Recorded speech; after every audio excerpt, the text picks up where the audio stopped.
Peace, peace, peace. Welcome to another episode of Dome TV. Today, I have a very, very special guest. He's going to talk about an important book that he just released. The book is Leave Operationalizing a Pan-African State, Yves Darbouze. Such a brilliant book and take on how we actually achieve and what it looks like as a functioning Pan-African state. It's something that I don't recall ever seeing before, to be honest with you, your approach. And so I definitely recommend everybody to definitely purchase the book. But we're going to get into it now. Thank you for coming through, brother. Thank you. Thank you for having me. Indeed, of course, of course. So, if you can, just talk about what kind of inspired you to write the book. All right. So the inspiration for the book is, there's a lot of things that inspired the book, but the true inspiration for the book is actually seeing us. I went to Dubai and Abu Dhabi for World Cup, Mhm. and when I was there, I was already having political thoughts. I've already had events in my life that radicalized me. And I'd been to Africa a few times where it's especially for people that haven't gone in their younger years. If you go to Africa, you find out that everything you've been told in America is a lie, damn near. Like, Mhm.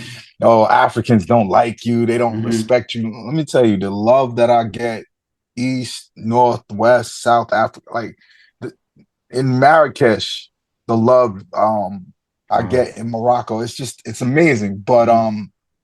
but uh I went to Dubai and the whole time we're going up in the elevator in the Burj Khalifa, I'm looking around. I hadn't been out there before. I had stopped over in the 90s on a tech job. Mhm. Uh and coming back to the States, we had to stop.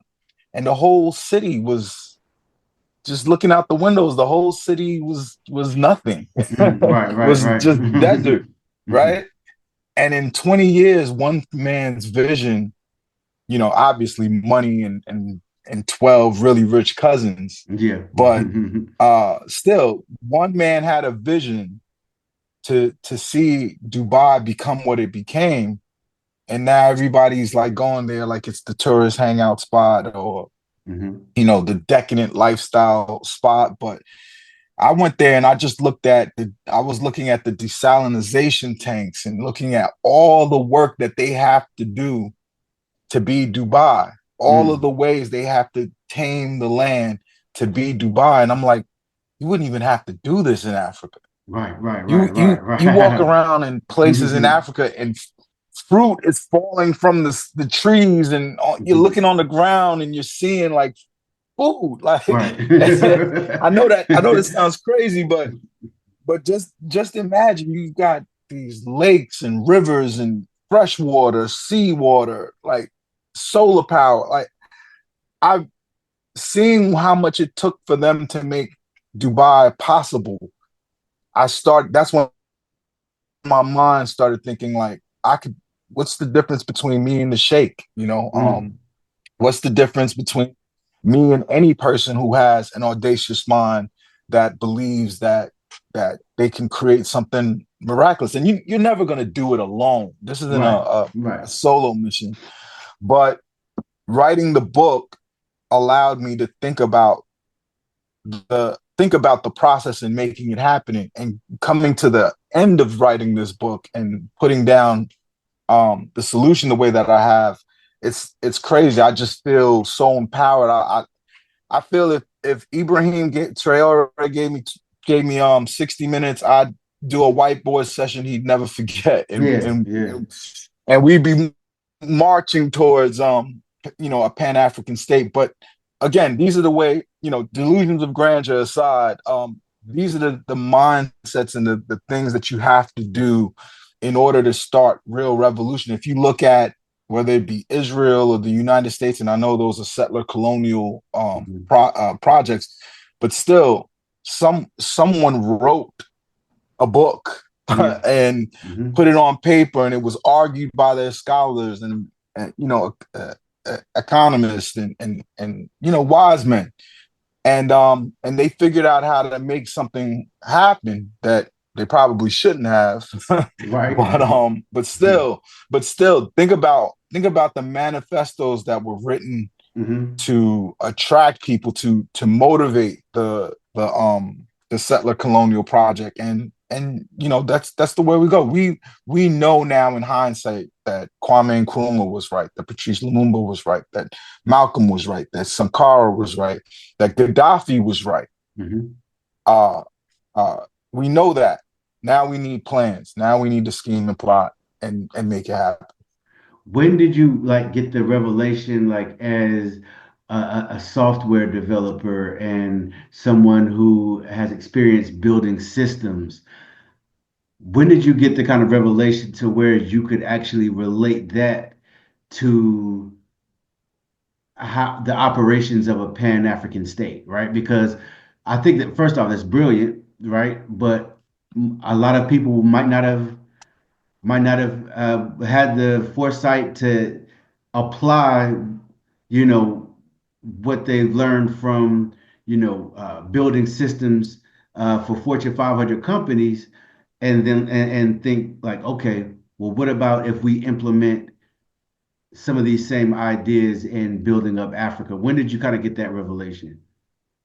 So only because I'm only going to use this name because it's the most famous version of this app that I built. If you're familiar with Decentraland, um there's in the last 5-10 years, with Web3 becoming really popular, there's these virtual planets or virtual geography Mm-hmm. type of companies. And when I started thinking about my approach on how I can contribute, I'm tired of waking up every morning and seeing kids in the Congo dying, kids in Sudan dying, kids in Somalia dying. And what am I going to do? Am I going to strap up the AK and run out there and fight a revolution? That's not what I know how to do, Hmm. right? And while I was building this, very similar to this Web3 planet, which sold real estate, sold continents and stuff like that. They When I was building it, I thought there's no way this is gonna work. I'm gonna make it work in the sense of it's Hmm. gonna be functional, but you're not raising $150 million off fake of a fake Fake real planet estate, that you fake, got to put on an yeah. Oculus to see. Right, right, right. You know what I mean? Hmm. So, but the day they launched, they sold out in an hour. Mm. And the CEO, come to find out later, I'm getting told this story, but the CEO was even thinking about rug pulling. And the initial coin offering was so the initial DEX offering was so popular that he just held it. and Yeah. and I made making that thing functional actually work. I never believed it was going to work fiscally. I never believed people would see it as money. Hmm. And when I saw that, not that, and I've done plenty of crypto projects, most of them not as popular as this one, but when I saw that happen, I said, wait a second, money is what you believe it is. Yeah. And not that as that you can create a currency backed by nothing.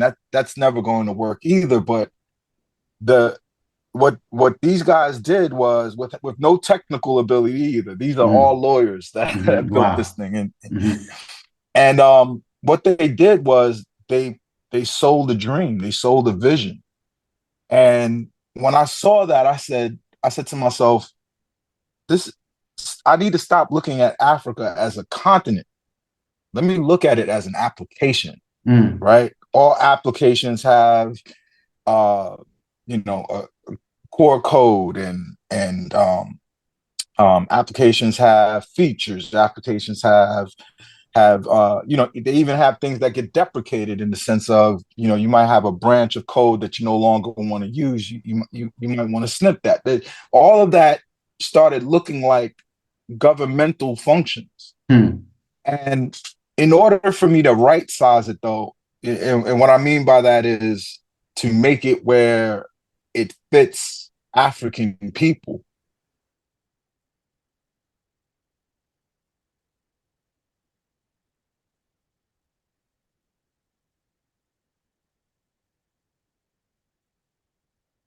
Interviews.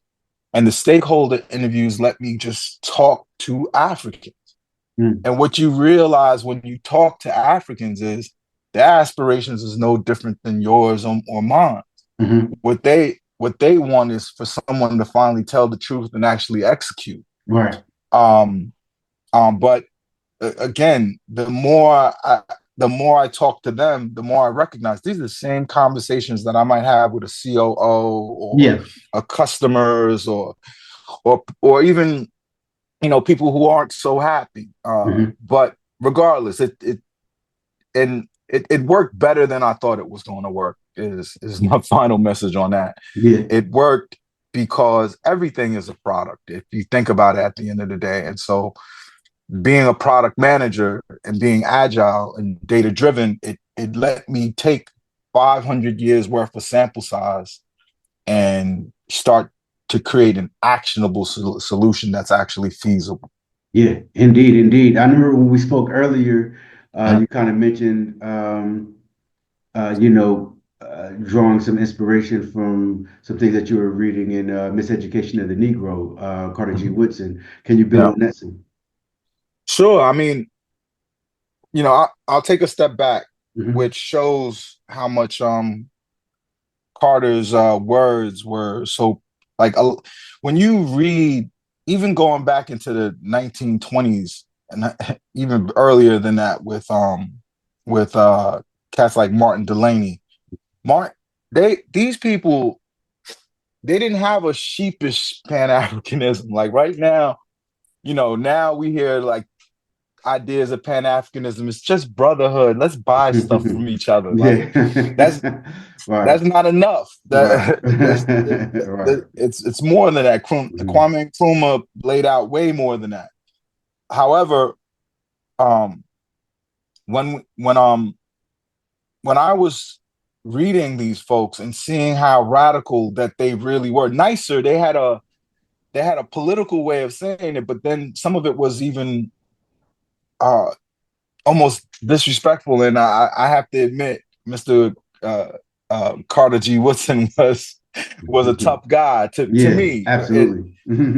He has a chapter called "Loss of Vision in Miseducation of the Negro," and it shows that once you control a person's viewpoint of themselves, right, Hmm.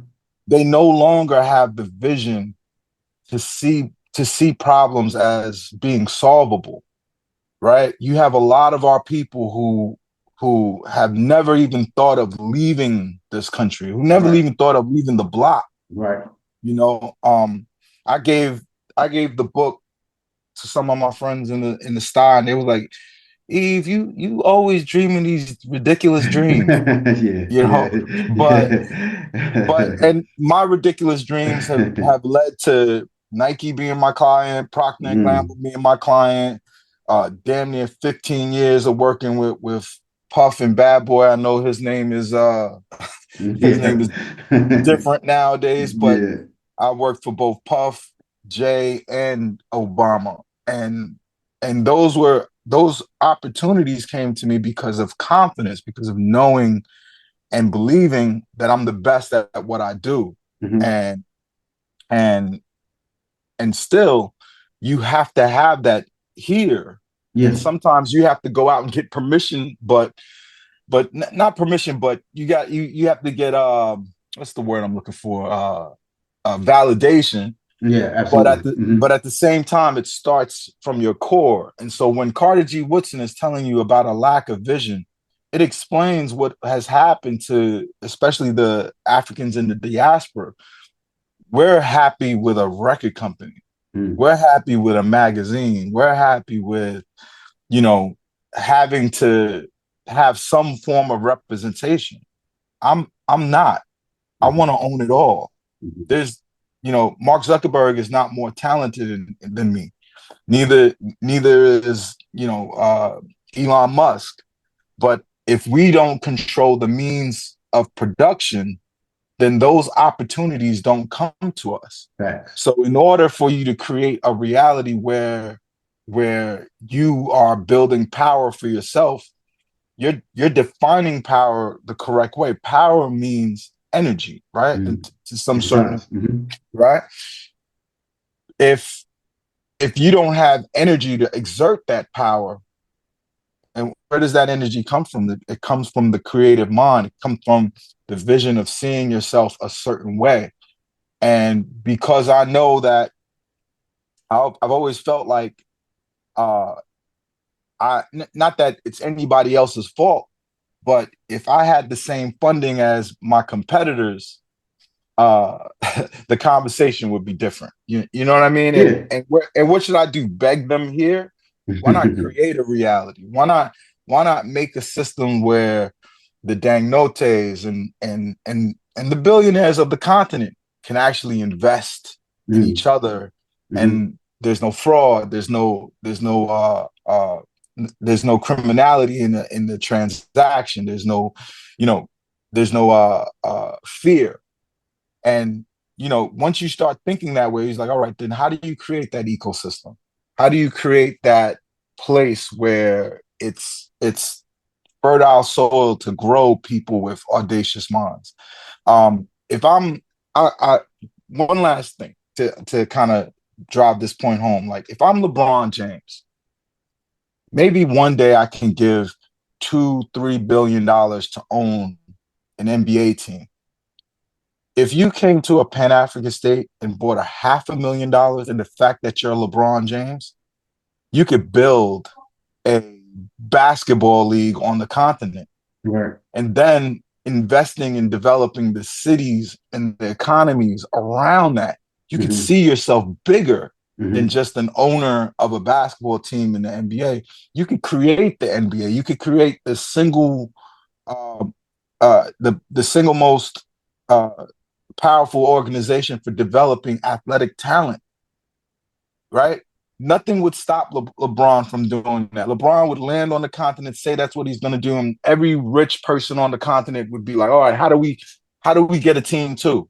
Right. How do we create athletic clubs? How do we develop that?" And in order for you to think that way, you have to have a certain level of audacity that even someone who's as great as LeBron, a phenom, a prodigy, not just in basketball. This is someone who has a didactic memory, who can recall what happened 5 hours ago, like it was, like it was just now. Yeah. This is a special, special human being.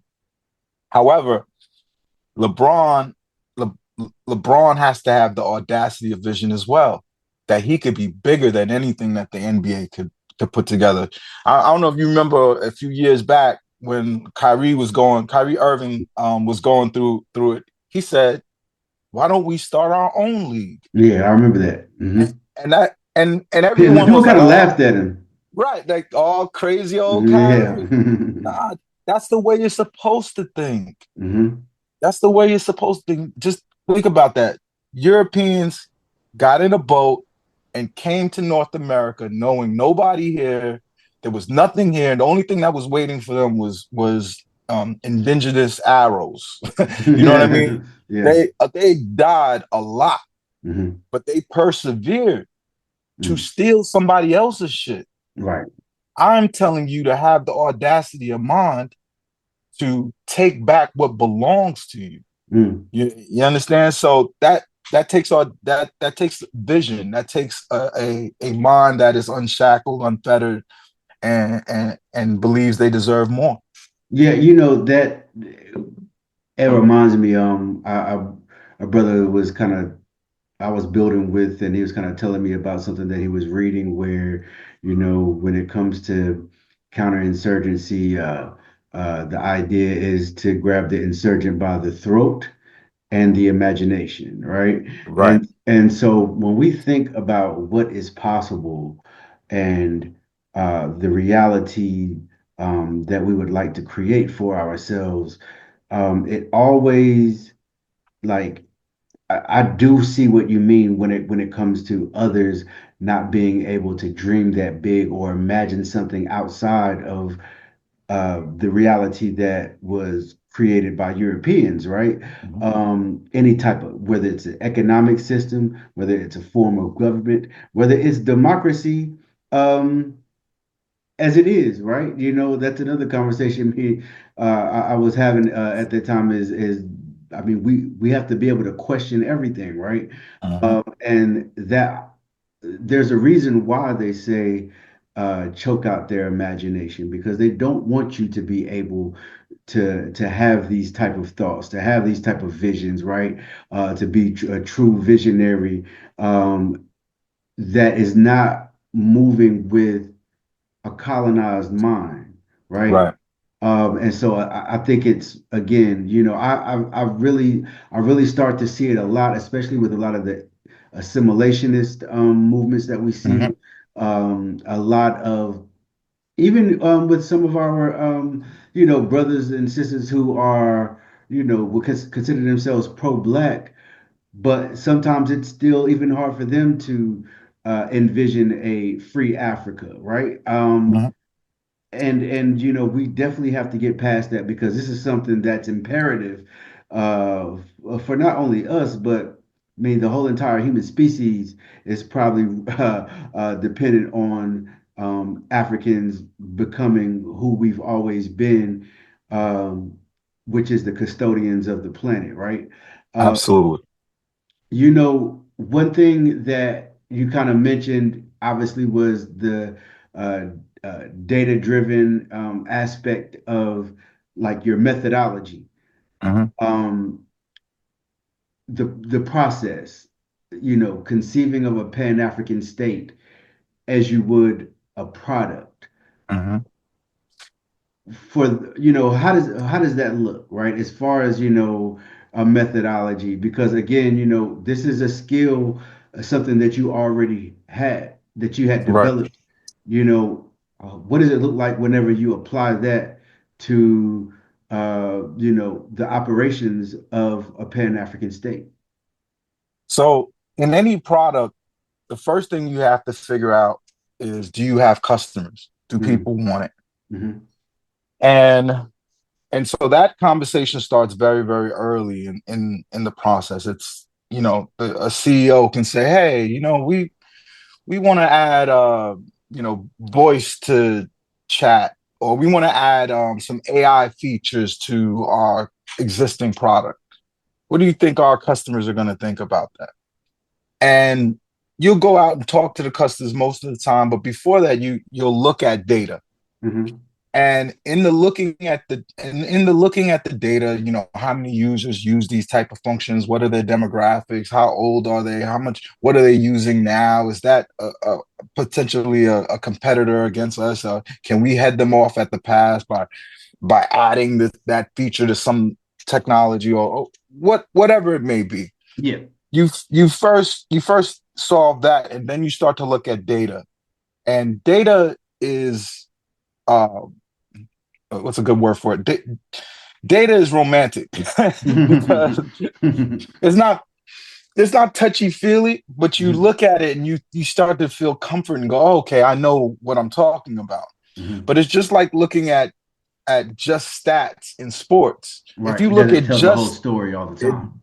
it doesn't tell the whole story. So the Mhm, the next step after you you know uh parse the data in your mind and have you start making assumptions based off of that data, right? And so then you move it on to talking to people and actually having these stakeholder interviews, which is something that I did in a book. I actually have 54 of them, but it's just too much for it was just too much for the book. But the point being is, they start to give context to the data, Mm, right? So before you even start scheming and really, doing any kind of actual design of what does this look like, you have to have this comfort of, do my customers want this product? What does the data say of of what the opportunity is? And then is the people, the end user, what context do they give to the data that we see? Like, an example would be something like, there are X amount illiterate people on the continent, right? Hmm. You see illiteracy is a major problem, right?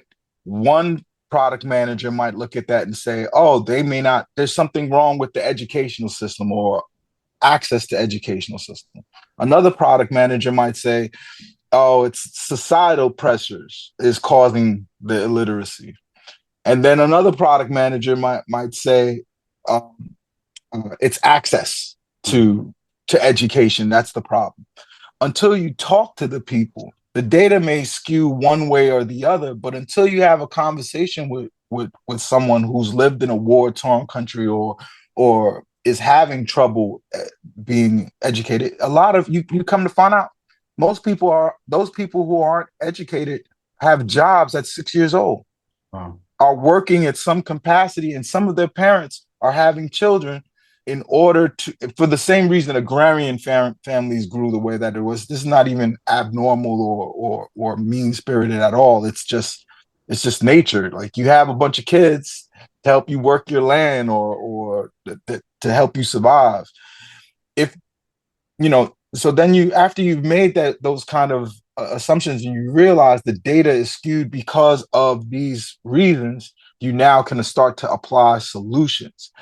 And if you're secure in that, you don't have to spend a ton of money, because that's why CEOs like me is because I walk in there and I'm like, I'll let them know that $5 million that you have earmarked for this, I'd love to take your money, but there's no customer at the end of this for you. This is not reality for you. And Hmm. that has to happen sometimes. And that Hmm. even in looking at a Pan-African state, you had to look at the Gaddafis and say, well, is there something to learn from what happened to Gaddafi? Does that mean, does someone so passionate about Pan-Africanism, does his fate prove that it just can't happen on the continent? And once you start demystifying it, once you start talking to people who I actually spoke to people who worked for Gaddafi, you start to see it's now, because of new technology, it's become even more possible. Hmm. When Gaddafi was designing a currency, he based it off the gold standard. Yes. So that means the gold had to be stored somewhere. And what happened?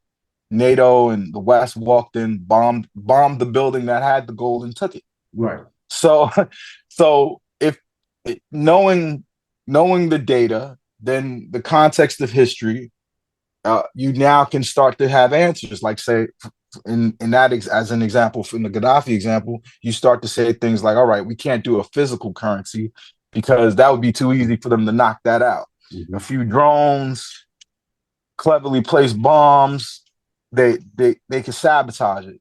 So here's how we have to do: we have to decentralize that process. It was because of the data that came out of the Gaddafi history that in the book I make the proposition of a currency that can be printed as cash, but the print is on demand. It goes from digital to cash. It goes from your phone. Oh, I need a stat. They print it right there, and when you deposit it, it goes back into your phone digitally, and they destroy the currency, the physical cash. Yeah. That the whole reason why I got that, and now people are who look at that idea, they'll go, oh, that's genius. Oh, decentralized cash, printers at banks, that makes so much sense. Yeah, it does, but it got there because I had to read the tragic history of Gaddafi being, having Yeah. this gold standard and having this storage place that got bombed by NATO, and they took all the gold. And which is why I'm always emailing the Zimbabwe the Zimbabwe embassy, because they're thinking about going on gold standard. And Mm. I almost feel like You gotta because of warn them, what's right? happened, Right. because of what's happened in Libya, Hmm. they should probably be thinking a different way. Yeah. But again, they don't have a good product manager helping themselves. Indeed, indeed, indeed. Um, y- the first chapter, who is it for? Pan-Africanism is not for everybody, and that's okay. Mhm. If you can explain that. Yeah. If let's say we formed a Pan African state tomorrow, and you have 43, I think it's 43 million in the United States. It's double that in Brazil. Mhm. You've got the UK contingency. You got our brothers in Paris partying it up. You're not gonna get all of them day one, and you Right. don't need all of them day one. You need the people who want to do the work. In the chapter you're talking about, who's it for? I want to make sure that people understand that I'm not the time for selling Pan Africanism is over. Hmm. Kwame Nkrumah did that. Hmm.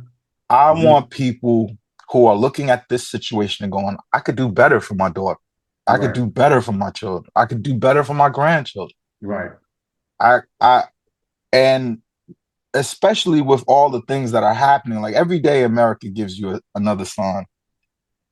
Even I don't really like to do the current the not it's current events, but I'm more so usually keep it on a global scale. Hmm. But if you look at the young man Carmelo Anthony, Hmm. what does that tell you? What does that situation tell you in 2025? It tells you that none of this is really new. That Right. this country, by their vision, belongs to them, and Hmm. that an affluent family. This was a pair of parents that the mother worked at state was a stay at home mom. The father was doing well in business. They lived in an affluent neighborhood, and for this to happen to their son at a track meet where Right. he has to defend himself and unfortunately take the life of another child, you see in that case alone, you see all of the damage done to us. Hmm. Not only do you see people who are automatically saying this boy is guilty and needs to go to jail that look like us, Right. Right. I was seeing that today, that man. that look like us, and and obviously for that contingency that always gets somehow put on a platform and moved around and make us feel bad about ourselves or something like that. I don't know what they're trying to do with bringing in black voices to go against this, Right. but the point is, this doesn't happen in your own country. Mm. What black people keep trying to build a reality in America that's based off of the marketing.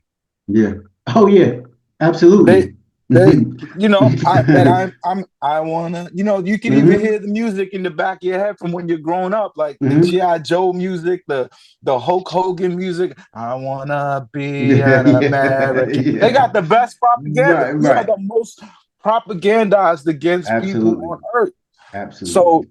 so when you have that level of mental blocks, you cannot be trying to waste all your energy building or pulling people over. We need to be using our energy towards building something that is attractive, that makes people want to come over. Hmm. So there's in that chapter we're talking about, there's something called the user adoption curve, and uh show you what it looks like. I don't know Mm. if you see that, Yes, we see right? it. Hmm.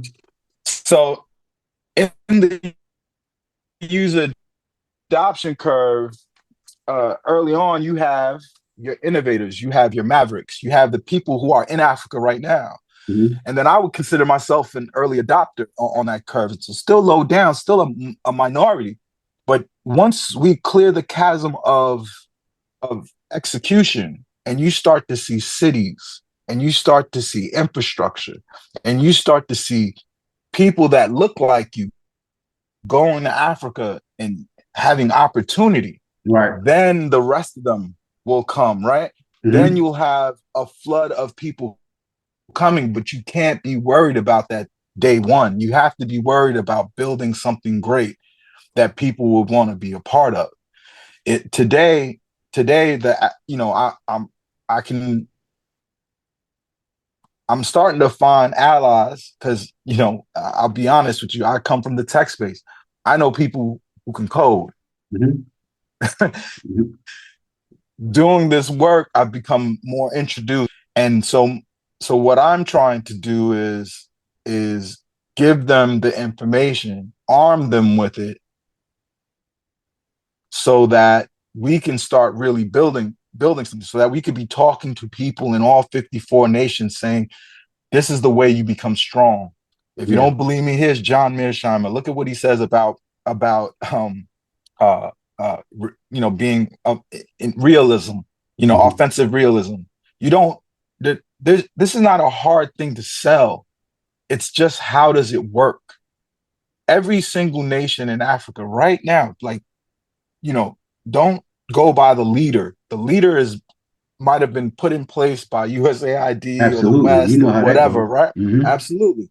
But talk to the people. The people want Pan-Africanism because they can do math, because they can go, okay, if we were 54, if we were a continental uh, country, we'd be powerful like China. Yeah, We'd be able to. Do you see what China is doing? Like China is even better example than Dubai. A short 30 years ago, none of that was there. right. They, they're erecting whole cities within a year. I'm watching. I think one of the most radical things that's happened on the internet recently is watching the that young kid Speed who went over to China, Oh yeah, yeah. and, and I loved it Hmm. because it gives you something. Like if you see them do it, China used to be poorer than Haiti. Right. 800 million people in poverty. And they were able to lift that 800 million, not because everybody got along and everybody agreed. There's 52 ethnicities in China and even more languages come to find out. If they could get past their bullshit, Right. Mhm. come together for their benefit, look what they've created. Look what the white man pulled up on them and tried to throw tariffs I'm saying it clear because when you see Trump executing some of these things, you see the audacity of whiteness. Not Absolutely. right. He just knows it's gonna work. And Right. then even when it fails because they're bishops of capitalism, they they can't accept that it failed. They tell you lies. Oh, it worked like a charm. Look at them. They're bending over now. Yeah. You know what I mean? Even if the United States is the one bending, they will say, Right. No, "You see China?" exactly. Right. Exactly. And so in a lot of when I'm looking at the recruitment of people, I need engineers. Hmm. I need homie that works on the road that's working for whatever Working for the governmental city or something. Yep. exactly. I Hmm. need you. I need you to see, if you have an idea in your mind, like I could build a road that connects from Mauritania to all the way to South Africa. I could start in Tunisia and end up in Lesotho if I wanted to. Hmm. If you have the mind or the inspiration to do that, to be building the next great eighth wonders, ninth wonders, tenth wonders of the world, then that's who I need right now. The rest of people will come. We just once it's Yeah. popping, everybody wants to come, right? Yeah. Real talk. And it kind of reminds me of that's why America, especially for the marginalized groups in America, but even for other whites, um, they don't really want you to travel outside of America because that automatically kills any illusions that you had of Right, American exceptionalism, right, right? right. You're like, oh, I thought you said this was a shithole, right? And then you go over there and you see what they got going on, and especially if you're speaking about Africa, right? You know, I've had many people tell me that have gone over, and whenever they come back, you know, a little bit of depression sets in for about a week, right? Because there are just certain things you don't have to worry about when you're there. Yeah, Now, it does not mean, obviously, that Africa is a utopia. No. But I don't think anybody is making that argument. But there are certain things that we deal with here in America as Black people Uh-huh. that are so ingrained in our way of life that we might not even be cognizant of what it is and how it is affecting us, right? You Right. know, things that we do whenever we might be driving and we see police ride by, or normalizing how you know, we're treated when we're walk in stores, you know, where they may think that you know, we're there to steal. Like all of these things, or just even how other people look at us whenever we're Right. when you know. And so it's this whole idea of American exceptionalism is just is obviously you made a great point that we're the most propagandized people in the world. I read an article probably a month ago that said we are exposed to about 4,000 to 10,000 ads a day, and these ads are American propaganda, consumerism, all of these things to socialize you into believing in this settler colonial project. And Right. so, yeah, you're exactly right. I say it all the time. It's like you guys want to distance yourselves from Africa now, Mhm. but if Africa was in control of its resources, y'all would be dying to be African. Right. You know what I'm Exactly. saying? Exactly. And okay, like think about this. They made the movie. There was two movies that Eddie Murphy made that showed you who Eddie Murphy was. Coming to America Hmm. and Boomerang. Hmm. I don't know if you remember the scene where Chris Rock is the mail boy Yeah, I just and watched he's in. Boomerang probably like 3 months ago. It had been a while.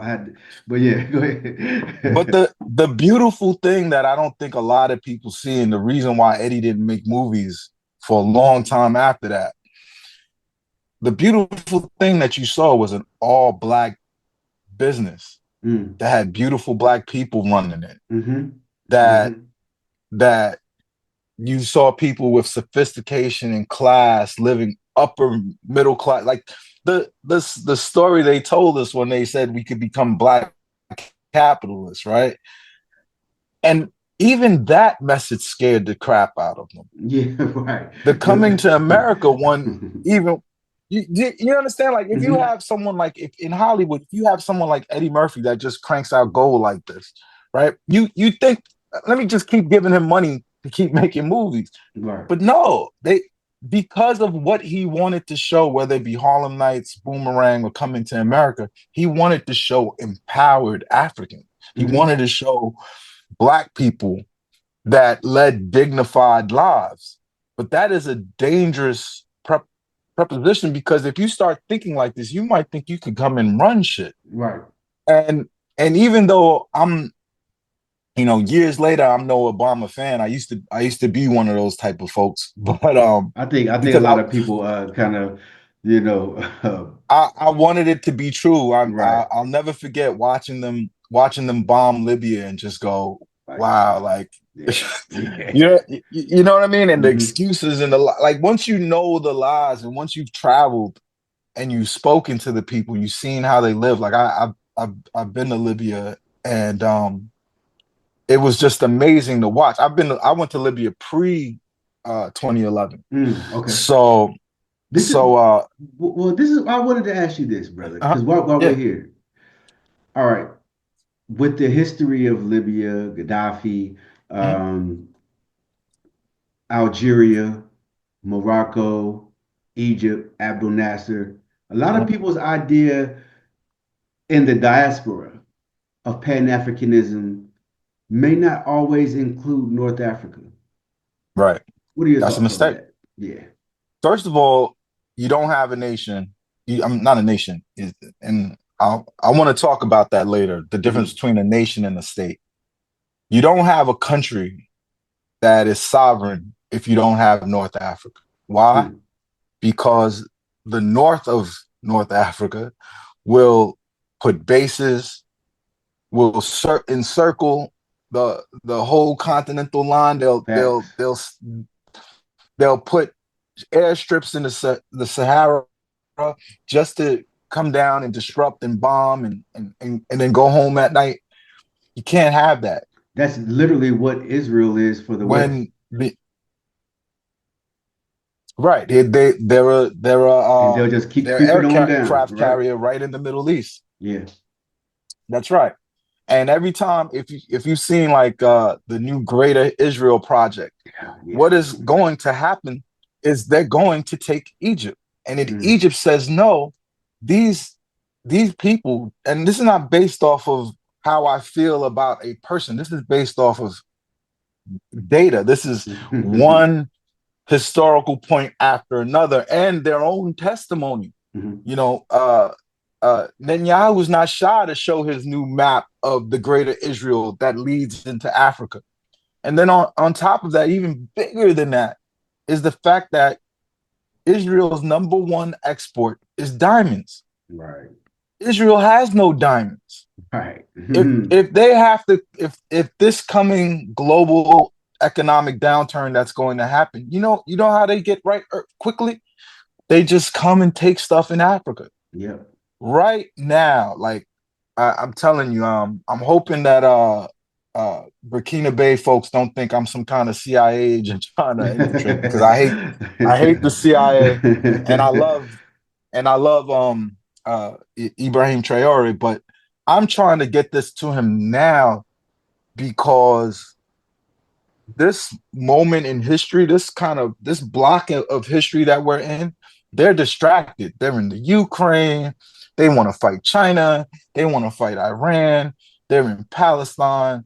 They're trying to take Greenland while they're distracted, while Trump is in office, Right. because that's the real difference between Biden and Trump is, you know, a lot of this stuff that he promised is unhinged and crazy, Yeah. and Biden is a much more efficient killer, for lack of a better word. I know that's not a popular word I mean, on it is what it YouTube. is, though, because as we know, um, when it comes to empire, Uh-huh. when it comes to foreign policy, exploiting and extracting and killing, there's not Uh-huh. really a big debate between Republicans and Democrats when it comes to that, because they're all going to get down with it. One might be a little bit nicer about it as far as what they present to the public. No, one is more cunning. Yes. It's not like I used to have this delusion that Jimmy Carter was like this, It's you know. people still have that delusion because I whenever he passed, I was just like hearing even from family members like he was Yeah. such a good man, and I'm like, you didn't see his record, did you? That's right, because there's what doing that history for the book did for me was it made me realize it has nothing to do with presidents. Mm, It has to do with that State Department. The State Department put 7 countries on a list, mhm, 3 of them African: Libya, Somalia, Sudan. mhm. Countries that pose no threat to the United States. Right. They bombed them. Mm, And they bombed them under every president since Bush. mm, Obama bombed them. Uh, uh, what you call it? Trump bombed them. Biden bombed them, and Trump is bombing them over. So if if that is the case, if that's what we're left to negotiate with, we have to have much different conversations. And right now, like me from a from the perspective that I'm in, if you could get 8 African presidents to get on board with this, now you're starting to have think tanks. mhm. Now you have a little funding Like we to mentioned kind of. earlier, the Mhm. Casablanca group, right? And the it, Monrovia group. We saw it, which one won out, obviously, because of, white malice in the CIA, but that's another correct, story. Mhm. correct, and you have to. That's the other thing. Africans have to wipe away this idea that North Africans, or I think South Africans, are going to be harder to deal with based off of, not just based off of historical data and some of the psychological profiling that's out there that not this is not discussed in my book, but Mhm. proximity to whiteness is a It does poisoning something thing. to your mind, brother. It really does. The history backs is Hmm. just living near them. You start to like to just hear black people repeat their nonsense Right. and not even give themselves a chance. Hmm. You know, so there's work to be done. But if you get that first group of eight, and the message is not let's be Pan Africans because we're brothers. That's not the message. Yeah, The message is this is an existential crisis. absolutely. What you're seeing happening in Palestine is not a figment of your imagination. It's not a one-off. This is the world we live in. This is a mask-off moment. Hmm. Capitalism doesn't become socialism. It Right. never does. Capitalism becomes fascism, Mm. where you can have Miriam Adelson and Elon Musk. They buy governments now. Right. Right. So presidents, elections, none of that matters to me. I'm more worried about how do we negotiate with the people that we have, and how do we, like a thief in the night, create a political construct that makes it where even bombing us is a bad idea. Yeah. Really, like Yeah. Absolutely. Yeah. you Real talk. you see how China is treated now. They want Hmm. to bomb China so So bad. bad. Hmm. They want to let loose the dog so bad because they're disrespecting them. They're debunking them. That you know, like this is a country that even now, if you're thinking like 20 years ago, you're calling them peasants, Yeah. Hmm. right? And maybe they were peasants before, but they're peasants that lifted 800 million people out of poverty with your money. Mm. And so in this Hmm. book, and leave, I talk about that as the method, but obviously, you have to have your initial minds, your argument, and the argument isn't a hard one. Do you want to live? Do Yeah. you want your children to live? Yeah. Do you want to have by yourself? Not one African country can beat Israel. Mm. Not Egypt. Not Israel got definitely. nukes. Not only do they have nukes, but they don't like using the nukes because they want to take the stuff in the land. Mm. So they'll blow it. They'll blow it to kingdom come, but they want to come back behind and put up properties or mines or Hmm. whatever it is that suits their cause. The the Palestinian thing, people go always ask me like, "Why you're a Pan African? Why aren't you worried just about African?" It's not that I'm. It's not even that I'm worrying beyond what our material needs is. It's that I'm paying close attention because this is practice. Hmm. Bombing an area the size of Detroit.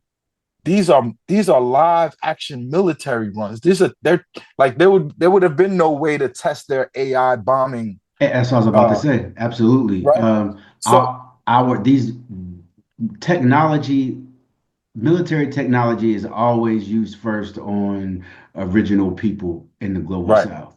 And as we right, can, yeah, but go ahead. I'm sorry, brother.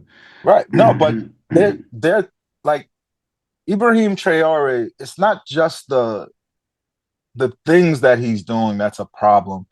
It's the ideas in African minds. Hmm. If you saw when the new Ghanaian president was being inaugurated in the events, he was by far the most popular president there. The people everywhere was cheering for him. And he could barely move around Africa because they're trying to kill him. So when he does move around and when he is around people, it shows you that the the Africans want it. It's curing the fear and giving instead of criticizing them, let's put plans together, let's scheme, let's Yeah. plot, let's do what we did and leave. Hmm. You know, Like so whenever we think about like even like Malcolm in 64 and how he went all over Africa and the Middle East and had a Pan-African vision, he was really out there. And obviously, with him being assassinated, he didn't get a chance to begin working towards, his his plans of achieving, Pan-Africanism, not just in Africa, but in the diaspora as well, like a real tangible Pan-Africanism. A. Peter Bailey wrote a book about some of those plans that Malcolm had. But whenever we think about um, things like that. You have a chapter titled The History, where you Mhm. kind of explore some of the roots of Pan-Africanism. And we see, from, Martin Delany, Du Bois, and Nkrumah, and we just go on down the line. Why is it important for people who are serious about Pan-Africanism to kind of know and understand about these, movements that happened before them, right? Right. The people's shoulders in which we stand on. Why is it important for? Because I mean, obviously, you have a chapter on it in your book. Why is it important for us to understand, the history of Pan-Africanism? Right. So in the book, I give so much data, like how much oil is in, a lot of it is dated because they found more oil and they found more minerals since I've written the book. And but that data is fine. But if you look at what's going on Twitter, and I think I responded to it, you responded to it. There was a image of Marcus Garvey talking about he met with the Ku Klux Yeah, Klan, yeah, right? You don't say, only an uneducated person says that, right. right? Only a person who doesn't understand the history of Pan-Africanism comes to that declaration, or comes to that mental state Hmm. to be able to not only say it or think it, but to create graphics and promote it on the internet, Right. right? Because as you The mentioned reason why that earlier, happened, and I'm not to cut you off, but as you mentioned earlier, no, that's the difference between data and the context behind the data. correct, correct. So there's two things that chapter is serving, and even when I give talks about the book, I I say you can skip over it if you know the history, if you've done Yeah. that work. If there's But if don't skip it, I y'all. Even if you got it, still right, read it, man. because the reality is, once you know the history of Pan-Africanism and how widespread it was, and how almost every single time it is a Western uh, official uh, capacity that takes it down. Hmm. If Malcolm was still in the Nation of Islam, and he basically played the role that Farrakhan played, and this is not a knock on Farrakhan. Farrakhan is brilliant. Farrakhan, uh, I think Pan Africanism is one of the things that's torn Farrakhan with Elijah, and he's a loyal, uh, uh, servant of Elijah Muhammad. He, Hmm. loyal. But at the same time, Gaddafi offered him $1 billion, Right. and his government said, if you take it, you're going to jail, Right. right? Right. And and um and he's been to Africa many times, and he realized this was Farrakhan's a brilliant man. He realizes, like, this place, that even thinking of trying to create a place for us, every time we create a Tulsa, they bomb it. Hmm. Every time we create a Greenwood, a Rosewood, an Atlanta, right? Atlanta's beautiful now, but they've bombed a lot Atlanta 2 times Absolutely. And if because they we don't live there. and if they don't bomb it, they will build a freeway through it. Exactly. Or build their freeways in a way that you're trapped there, that Hmm. you can't, do trade and go to They work in said other that's why places. Atlanta's freeway system makes no sense because it was a way to keep communities separated. And That's white, right. yeah, go ahead. That's exactly it. So when I do the history, I do it to wrap my arms around Pan Africanism. I do it to show that the rigor has been done. Hmm. Um, it's depressing. For anyone who's writing books and wants to do this work, it's you. you want to have in the back of your mind, like, oh, all people are good. They're just taught wrong. but Yeah. but what I've learned from doing this history, that this thing called whiteness, it's not even white people. Some white people Yeah. can evolve beyond it and Hmm. operate above it.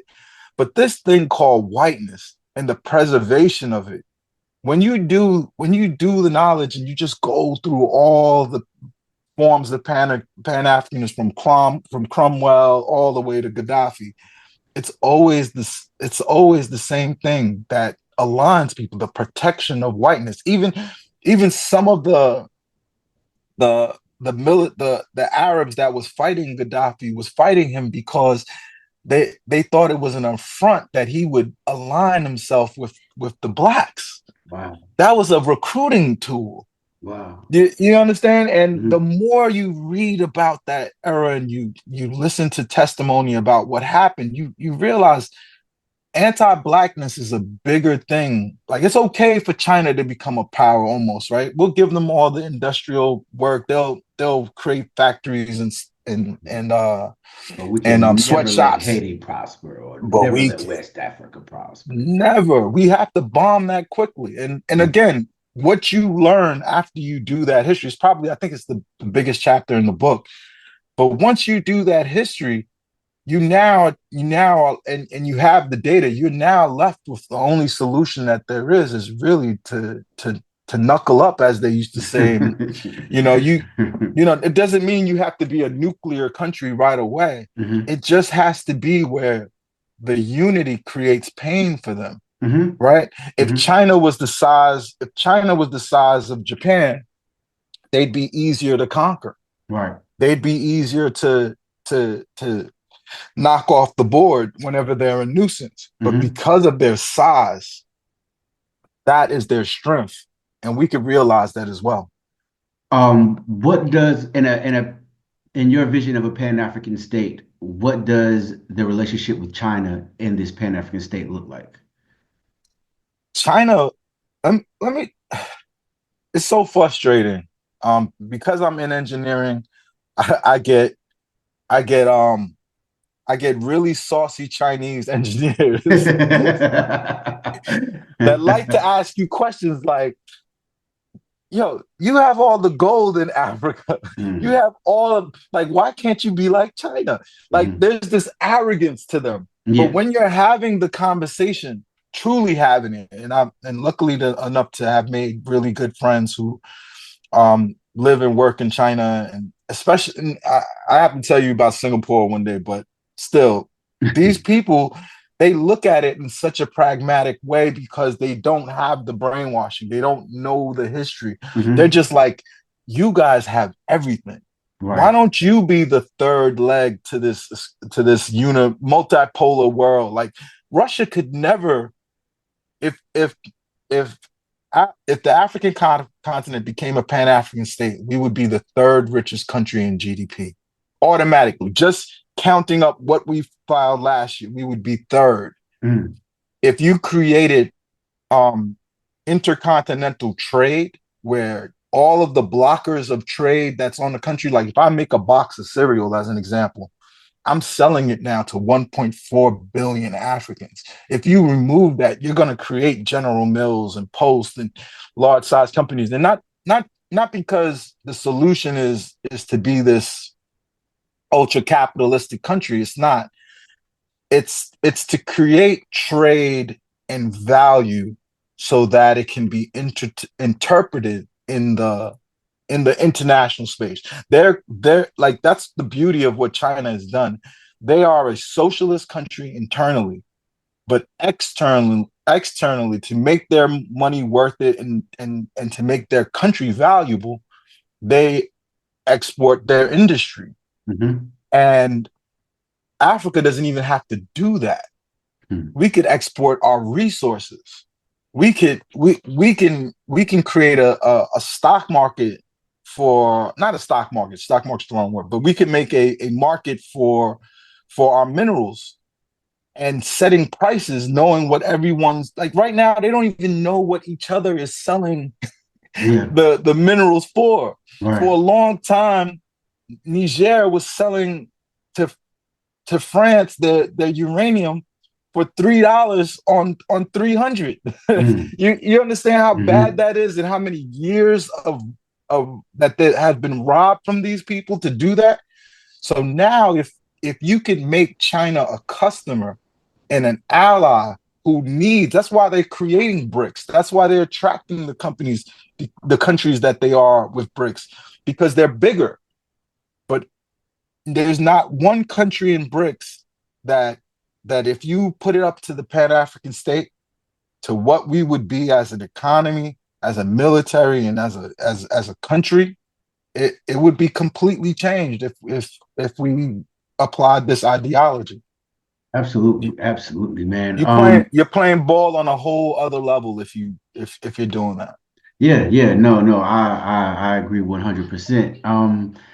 I kind of want to end it by asking you this. Whenever we look at Mali and Burkina Faso and what's happening there, um, does that give you, and I hate to use this word, but does that give you any hope for the eventual realization of not only a Pan-African state, but what that implies, which is getting rid of your colonial masters?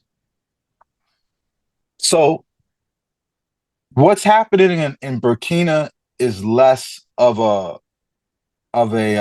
bellwether than it is what's happening in Ghana. Not because of the particular countries, it's because of how these places are getting robbed and ransacked. Like Hmm. in doing this work, I didn't know that there was a whole second society of people, of white people that lived in Ghana, that they party out there, they live out there, they live fabulously rich lives, and the the the poison is they know how to inject the poison intravenously. They put it right in the vein, and right now I'm more scared for the Sahel group than I am worried about them. What I'm more worried about is how do I, like for instance, the kids in Kenya, Gen Z as they call them, right? They're fighting for something. Hmm. They know the IMF and the World Bank is no good. They know their current system is no good. But do they have a plan or idea? And this is not me selling the book. This is me saying this is why we need think tanks. This is why we Yeah, need people thinking of this as a as a problem needed to be solved, much in the same way that business problems get solved. yeah. And We so have for to make me, sure it's rebellion, that we know the difference between rebellion and revolution, right? Like, correct, mhm. correct. And so now the work I'm doing is about getting leave, in the hands, not on the shelves, in the hands of thinkers, in the hands of people who want to solve this problem. And once I do that, once we do that, now the conversation begins. Now this economist says this is not the way you do it. This is the way you do it. And now three of us sit at a table, five of us sit at a 12 of us sit at a table. And we hash it out until because it's at the end of the day, it's all math. Hmm. And so being that it's all math, we go to a whiteboard, we do the math, and we grow from there. But the the challenge is how do you get it all? How do you get Hmm. it in 54 hands? Who are those 54 hands? How do you have that conversation? The Sahel is a place that I know that they're probably thinking along the lines of what I'm saying. In Nigeria, they've tried to come out with a few currencies, but the problem is they're coming out with a currency for 100 million people when that's what does that give you in the market, on the global market? Not much. You're the biggest country in Africa. You're the most populous country in Africa. But what does 100 million people using a currency mean when you've got the yuan and the dollar and the euro? There's a reason why they created the euro the way that they did. It was because alone, the franc and the Deutschmark and those they couldn't survive with those Right, small populations. right. So so when you say to me, my concerns about the Sahel, my concern is more with time and how quickly I can get their neighbors to see that ECOWAS isn't the solution.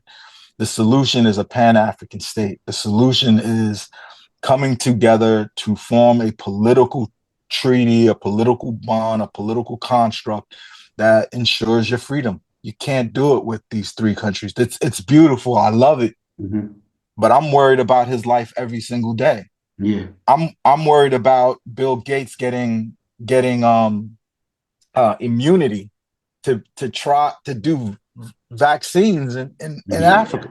Right. That means he's if he had to get immunity before doing it, that means he knows he's gonna kill people. He Absolutely. knows he's gonna hurt people, and he wants it to be written into your laws. Not that he couldn't just get on a plane and come back to America and nobody was gonna do nothing to him, but he wants to make sure under your laws I can kill your people. These are the motivating factors and the things that are in front of us right now that we have to address, and we can't keep pretending like it's not happening or that we're safe underneath massive skirt over here. Like, you know what I mean? Yeah. we we not we Right. not because they kill your children and then they tell you what needs to be done is cop cities. Oh, You absolutely. the Hmm. opportunity is not here. The opportunity is actually in here. Is to be able to see yourself as bigger, as Yeah. more powerful, Don't let and them to make choke it your real. yeah, don't let them choke your imagination out. Exactly. So again, man, bro, this is such a dope build. I definitely gotta have you back on again. Do I know that the book is on Amazon, but do you prefer them to purchase the book somewhere else? No, Mhm. so I've kept it really simple. With the hardcovers are in like the Barnes and Nobles and Mhm. the like, and Amazon. I like it because I can get the book moved around in Africa, and Yeah. that Mhm. that I don't have to carry a bunch of them. They have Amazon prints right on on the continent. Although I recognize them to be the neo-colonial uh, corporate menace that they are, but Mhm. they do serve a great role. And my hope is that one day we're building our own Amazons on the continent, and we'll be printing. But in the meantime, yeah, you could get that on Amazon. For sure, for sure. All right, man. Everybody, make sure y'all cop the book. It's obviously it's very thought out, well thought out, and very detailed. And it's an approach I don't think that you've probably ever seen before, or if you have, not in this manner. And so definitely make sure you cop. The link is in the description. Brother Eve, man. Thank you for coming on, and I really appreciate your efforts. It's extremely dope and enlightening, and I look forward to having more conversations with you. On my way out, I just want to say that what you're doing is the work, Mm. right? I'm I I know of you because of research and because of the mind share that you're doing. And I want to commend you and thank you, because a lot of us, especially, cats younger than me, um, we look to people who have the daring to start to even make content around this, who have the not just the daring, but this comes from the heart, because we could come on here and start talking about Diddy parties. And then I've we'll been to blow up. Diddy parties, and Yeah. that would be huge, Right, right. right? But I think I might, doing my own content, I might do that, but more so to just show the socio-political side of what's happening to that brother. Um, Nonetheless, I just want to say thank you.